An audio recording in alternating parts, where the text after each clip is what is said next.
Hey everybody, it's Michelle with Michelle C Fitness, and today I'm going to talk to you again about nutrition. This time it's nutrition for tight skin. So this is basically the group that I'm going to cover here today are those of us that have lost a considerable amount of weight, or perhaps you're on your way to losing a considerable amount of weight. And because it's a little different than like if you're just looking to rebuild the collagen in your skin due to age factors and things like that. So I'm going to cover all the bases as quickly as I possibly can, and hopefully shed a little light on this question that I get asked all the time.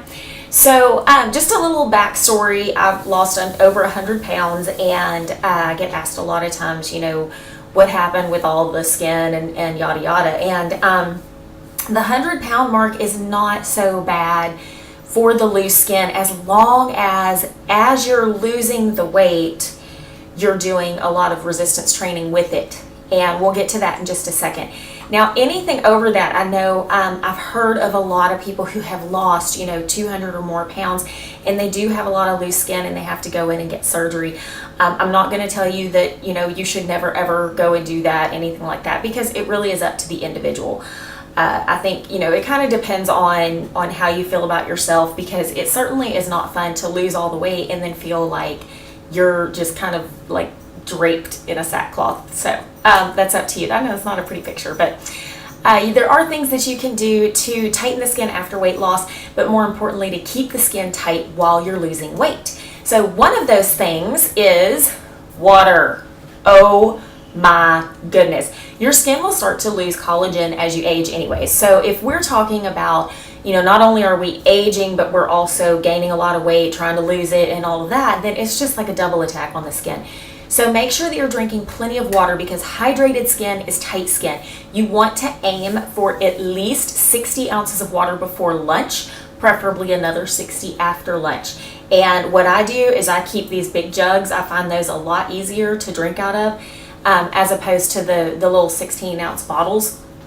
And plus, this is easy for me to pay attention to how much I'm drinking, and better on the environment. There you go green.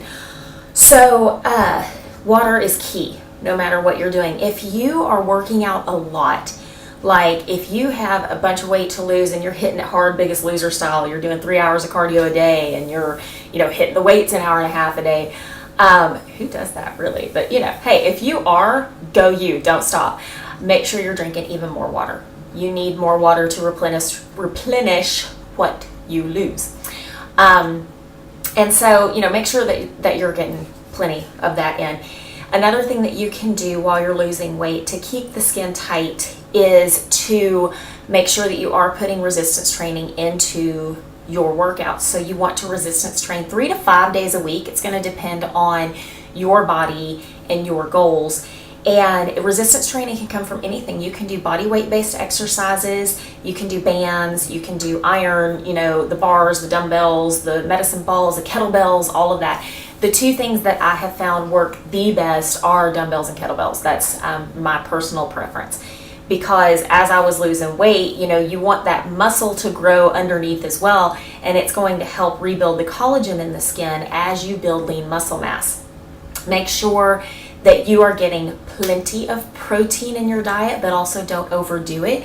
If you're overdoing the protein and underdoing the carbohydrates, like those popular diets that I cannot stand, then your body is actually going to go against you, and you will be left with a lot of loose skin if you're on one of the high protein, low carb diet plans. So get off that. You need carbohydrates for your energy during your workouts, because it is far, far, far more productive to put a lot of energy into your workout than to out halfway through your workout and still be eating a bunch of protein. Okay, you'd rather have more energy for a better workout. The better the workout, the better the weight loss. Got it? We're all clear? Get off that high protein diet. Nix it. Go. All right, so carbohydrates should make up, if you're not an endurance athlete, they should make up about 45 to 60% of your diet. It's going to depend on your body. All right. You also need healthy fats for tight skin, because they help to feed the lipid layer in the skin. And, it gives you pretty skin. It gives you, like that tight look to the skin. Don't overdo on the fats either, obviously, because it's not good for your heart. Make sure that they're healthier fats. You want the omega-3s, you know, the mono unsaturated, the, you know, MUFAs is what they call them.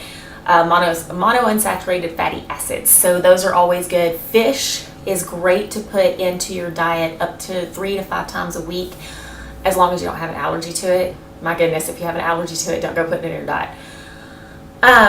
And then, you know, make sure that you're getting all of your vitamins, all of your minerals. Try to get the majority of it from your food. Stay away from the meal replacements. Oh my goodness, run and hide, okay? Anything that sounds too good to be true, like the new meal replacement craze that's out.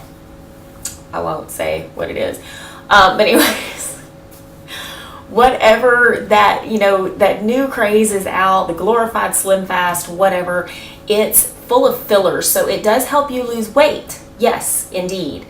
It will drop the weight because you're actually losing a lot of water, you're losing some muscle, and on top of that, you are losing trace amounts of body fat.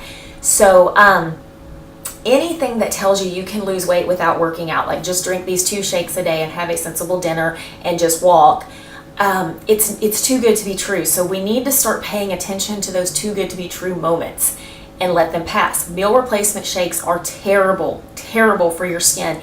And yeah, you might drop the 40, 50, 60 pounds, but then you're left with loose skin. And I have so many people who come and ask me, you know, hey, I did this meal replacement thing, I lost all this weight, now I have loose skin, what do I do? And the fact of the matter is, there's not much you can do. Once you've lost that much and you've kind of gone about it the wrong way, then it's hard to get that back. So I know that's a little tough love, but that's the way it has to be. So, you know, nix the meal replacement shakes. Stick with real food, okay? We have real food for a reason, and food is not your enemy.